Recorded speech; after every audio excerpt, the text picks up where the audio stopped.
Hi అండి. మా పాపనైతే గోపికమ్మలా ready చేసేద్దామా? వీడియో అయితే బావుంటదండి. చాలా రెడీ అవ్వటం ఇష్టమయ్యే వాళ్ళకైతే ఇంట్రెస్ట్‌గా ఉంటది. స్కిప్ చేయకుండా చూడండి, బావుంటది.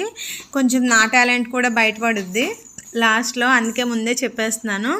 నేనైతే ఏమీ ప్లాన్ చేసుకోలేదండి. అప్పటికప్పుడు చేద్దామని అయితే అనుకున్నాను. మా పాపదైతే ఇది ఫస్ట్ బర్త్‌డే అవుట్‌ఫిట్. పొట్లంగా జాకెట్ అయితే వేసేసి చక్కగా మంచిగా గాజులు అయితే వేసేసి అరవంకీలు అంటారు కదా, అవి కూడా పెట్టేశాను. ఇంకా హిప్ బెల్ట్ కూడా ఉంటే పెట్టేశాను. మా పాపకైతే 2 ఉన్నాయండి వడ్డానాలు, ఒకటి క్లాత్ది ఒకటి నార్మల్ది. చక్కగా పెట్టేసిన తర్వాత అదే అండి ఇప్పుడు నేను మా పాపకి వేయబోయే దుప్పట. సో అందుకే చూపిస్తున్నాను. అండ్ అదే దుప్పటాతో ఒక 8 ఇయర్స్ క్రితం మా అక్క వాళ్ళ పాపను కూడా సేమ్ గోపికమ్మలాగా రెడీ చేశాను. సేమ్ ఇప్పుడు మా పాపను కూడా చేస్తున్నాను. లాస్ట్లో పిక్స్ యాడ్ చేస్తాను చూడండి. అండ్ నా దగ్గర ఉన్న చక్కగా ఉన్న ఆర్నమెంట్స్ అన్నీ అయితే షార్ట్ నెక్లెస్ ఒకటి, లాంగ్ నెక్లెస్ అయితే పెట్టేశాను మా పాపకి.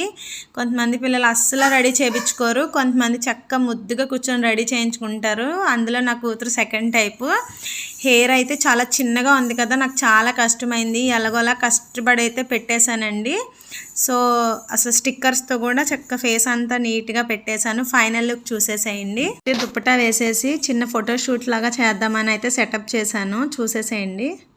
ఫొటోస్ తీసేటప్పుడు మాత్రం అస్సలు కోఆపరేట్ చేయలేదండి, చాలా అల్లరి చేసింది. లాస్ట్లో పిక్స్ యాడ్ చేస్తాను. వీడియో నచ్చితే సబ్స్క్రైబ్ చేసుకోండి మా ఛానల్ని. Bye guys.